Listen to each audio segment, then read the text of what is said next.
The purpose of this presentation is to review important information found in the 24-25 Baltimore County Schools Student Handbook. This same presentation is being made to secondary students across the school system. Regardless of where a student attends high school in Baltimore County, expectations for behavior, as outlined in the Student Handbook, remain the same. Establishing clear expectations for behavior early in the year helps to avoid misunderstandings where the Baltimore County Public Schools Code of Conduct is concerned. With the start of the school year, Baltimore County Public Schools is proactively providing as much information as possible regarding behavior so that the school is a success for everyone. Having a full understanding of the behaviors that contribute to a positive climate is why this presentation is so important. What is the purpose of today? For you to understand what's expected, what are the consequences, who's responsible, and who's available. The 24-25 Student Handbook is organized to reflect the Office of School Climate and Culture's framework for creating a positive learning environment. The framework outlines prevention, logical consequences, and restoration as key components for creating a positive learning environment. Accordingly, the majority of the information contained within the Student Handbook is organized under one of those broad headings, as evidenced by the handbook's table of contents. Under each one of the headings, prevention, logical consequences, and restoration, there is relevant information. Given what students have experienced over the recent years, the Student Handbook has been enhanced to make it a positive resource for students and families in the area of social and emotional supports. The Student Handbook is a product of the Department of School Safety that supports the superintendent's priority areas directly and indirectly. The main priority of all school systems is for students to achieve academically. However, in order for students to achieve, the system must have effective employees, solid policies and procedures or infrastructure, and safe and positive learning environments. The BCPS discipline process referenced in the Student Handbook is guided by federal law, state law, and our Board of Education's policies and the superintendent's rules. The policies that govern the discipline process are those that are related to the Code of Conduct, student behavior and suspensions, and expulsions. Our school administrators are knowledgeable of these policies and make every effort to abide by them. As students, you should familiarize yourself with the Code of Student Conduct and abide by it.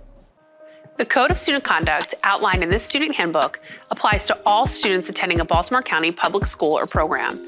The Code of Student Conduct also applies to situations that occur off school property. Students should be aware that the Code of Conduct applies while on field trips, at sporting events, and other extracurricular events, and on school buses. Regardless of where an incident takes place, school administrators have the scope of authority to intervene if they have reason to believe that an incident has impacted or will impact the school community in a negative manner. It is critically important that students and parents understand the scope of school administrators' authority.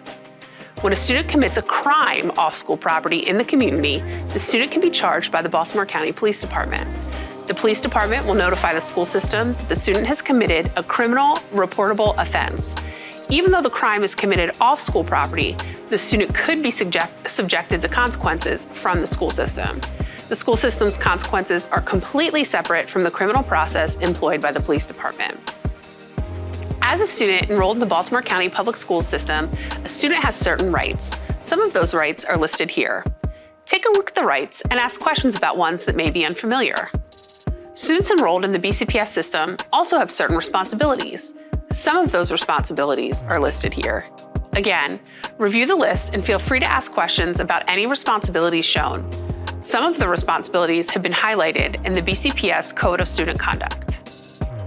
The BCPS Code of Conduct, which is found in Policy 5500, states that students should come to school consistently, be active learners by getting involved with their education, bring to school only those things needed for school, be positive and respectful, take responsibility. When students violate this Code of Student Conduct, Policy 5550 outlines how students' behavior will be addressed. Students must adhere to the following responsibilities prior to using or connecting to BCPS technologies and the internet at school. 1. Students will not create or communicate abusive, harassing, bullying, offensive, or illegal messages. 2. Students are responsible for logging off after using school computers so others cannot access your password. 3. Students will not attempt to bypass security settings or internet filters or interfere with the network by installing or downloading unauthorized software and games. Policy 5550 was developed with student success in mind. Policy 5550 outlines the school system's discipline process. Within the policy are offenses most often committed by students. The offenses are sorted by category and severity. Category 1 offenses are the less serious offenses. These offenses may result in a suspension, but could be handled without a student's removal from school. Category 2 offenses are more serious. These offenses tend to result in a suspension from school, while the principal is able to show the disruptive nature of the student's behavior or how the student's behavior poses a threat. Category 3 offenses are most likely to result in a suspension from school with the recommendation for an extended suspension or an expulsion. These offenses could involve the Baltimore County Police Department charging a student. Students should review the offenses on pages 16 through 18 carefully with a parent and guardian. Questions about the meaning of a particular offense should be clarified early in the school year so that students know what is expected of them. If a student's conduct warrants a suspension, the administration team can issue a suspension that is between 1 and 10 days. A suspension under 10 days is called a local suspension. If the principal feels that the student's behavior was so egregious that a local suspension is insufficient, the principal may request a longer suspension from the Student Conduct Hearing Officer. The Student Conduct Hearing Officer has been designated by the superintendent to hear discipline cases on her behalf and make decisions about long-term removals from school. Only the Student Conduct Hearing Officer can authorize a suspension of more than 10 days. With all local suspensions, parents and guardians can appeal the principal's decision to suspend. For local suspensions, the Executive Director of School Support would hear the appeal, and for board suspensions, the Board of Education would hear the appeal. More on the discipline process can be found on pages 18 through 21 of the Student Handbook. Students and parents/guardians are strongly encouraged to become familiar with the system's disciplinary process.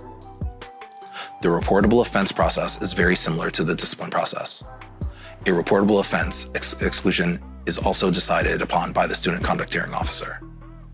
The reportable offense process is found on page 22 of the Student Handbook.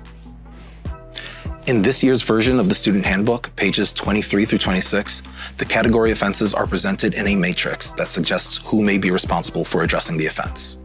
The offenses listed to the far left are those offenses that teachers will most likely handle. The offenses to the far right are those offenses that the administrators and student conduct hearing officers will most likely handle. Look at the matrix shown. Offenses such as academic dishonesty and the use of electronic devices for non-educational purposes are best handled by teachers. These are minor behaviors that teachers are equipped to address. Robbery, on the other hand, is located on the far right, indicating that an administrator is best positioned to handle that offense. Committing any of the offenses may result in a disciplinary removal or a suspension from school.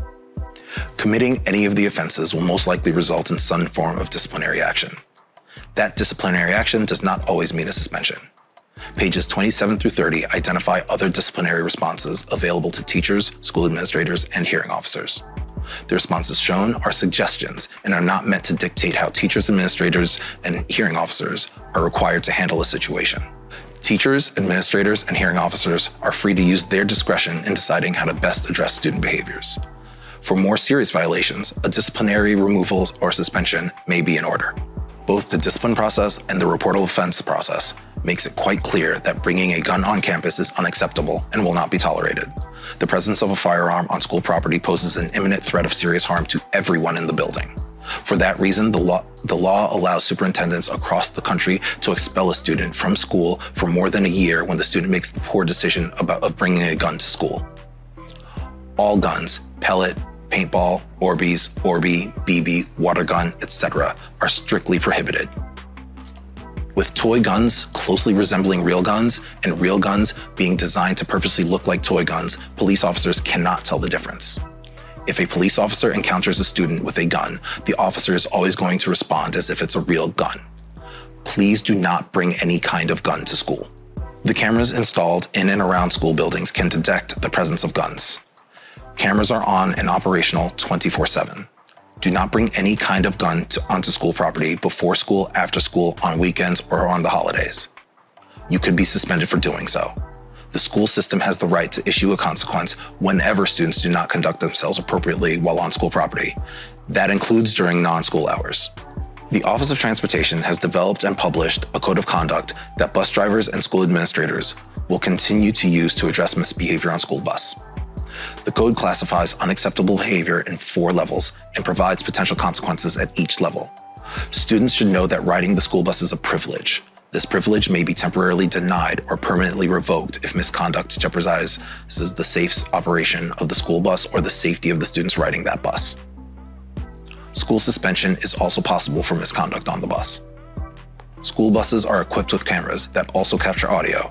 These cameras monitor the passenger area of the bus. As such, students are subject to video and audio recording. The objective is to provide an important tool to assist the driver and administration in managing student conduct on school buses. Also, administrators may prohibit students from re-entering after students have left the building without permission. Allowing students to freely come and go poses a safety risk. Students who are suspended are not permitted on BCPS property. A student who comes to school while suspended or who visits another school could face trespassing charges. The telecommunications policy prohibits students from misusing technology. Recording fights and sharing the videos is a misuse of technology. Airdropping fights and other graphic content is a misuse of technology. The new language that has been added to the Student Handbook makes this misuse of technology clear. Students who engage in such practices could receive disciplinary consequences. A strategy for preventing code of conduct violations on the bus or in school is knowing how to make responsible decisions. Making responsible decisions is a part of social-emotional learning. Students should review this page very closely. This page informs students of what they can do to promote their own social-emotional learning and growth.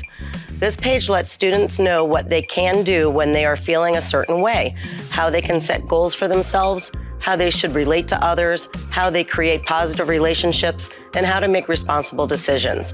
If you want to show the world how you are maturing into a fine adult, allow this page to guide your actions. This page is relevant to whatever is going on in your life.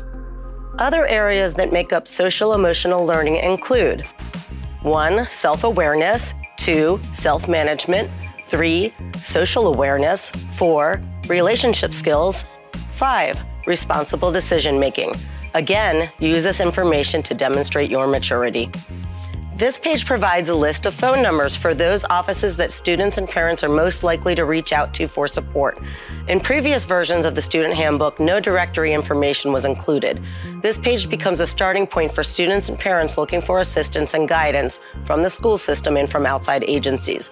This can be found in the handbook on page 13. The hotlines listed are available at all times. Students who are experiencing a crisis should not hesitate to reach out for support. The hotlines are staffed with trained counselors. Over the summer, the National Suicide Hotline number was changed to 988. That number is dialed in the same way that 911 is dialed. This page is an opportunity for students to identify people who can support them when needed. The value of this page is that it allows students to identify specific people that they trust to act in their best interest. Here, students should identify some of their closest friends, teachers, and whoever else they rely on in a crisis. The information that we want students to provide here cannot be found in our student information system. Note that the page has been perforated so that the page can easily be torn out. Students should complete this page and turn it in or keep it for future reference. This page, along with the 2 previous pages, are meant to be resources for students seeking support with their social-emotional well-being.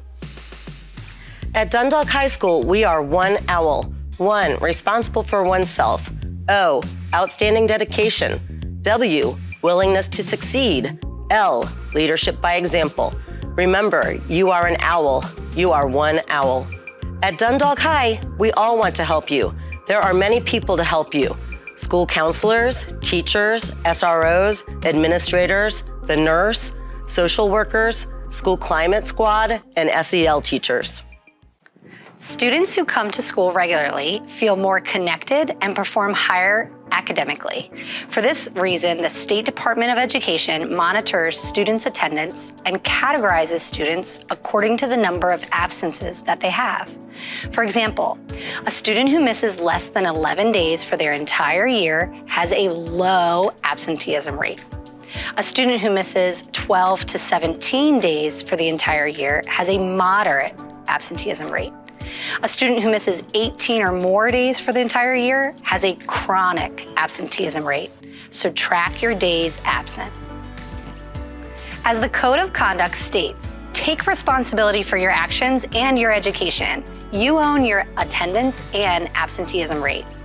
They are what you make them. A good attendance rate in high school and college on the job begins here. This year at Dundalk High, we have a 15-15-minute rule. No one is out of class the first 15 and the last 15 minutes of each class, unless specified with a note by the nurse or administration. You will receive a ticket when arriving late to school. Pink passes are for the nurse. Green passes are for the bathroom, counselors, and other building locations not yet specified. This is a friendly reminder. The video surveillance is throughout the building. Please make good decisions. Please remember, at Dundalk High School, we dress for success each day. The following will not be tolerated. Students will not wear attire that is disruptive to the school environment or which promotes illegal or harmful activities, which includes, but not limited to, depicting messages that are vulgar, obscene, violent, sexually explicit, promotes use of tobacco, drugs, alcohol, depicts gang affiliation, causes a disruption to the school, contains rude, disrespectful, or discourteous expressions. Face coverings, except as worn for medical reasons or religious faith, are not permitted. This presentation is simply a high-level overview of the BCPS Student Handbook. During this presentation, general information was shared with students on 1. Students' rights and responsibilities. 2. The BCPS Code of Student Conduct. 3. The BCPS Student Behavior Code. 4. The authority of school administrators to intervene. And 5. The BCPS discipline process. Reading the Student Handbook from cover to cover is strongly encouraged. Students and parents and/or guardians who have specific questions about the information contained in this presentation or the Student Handbook should reach out to a teacher, counselor, assistant principal, or principal. The presentation for the handbook has concluded.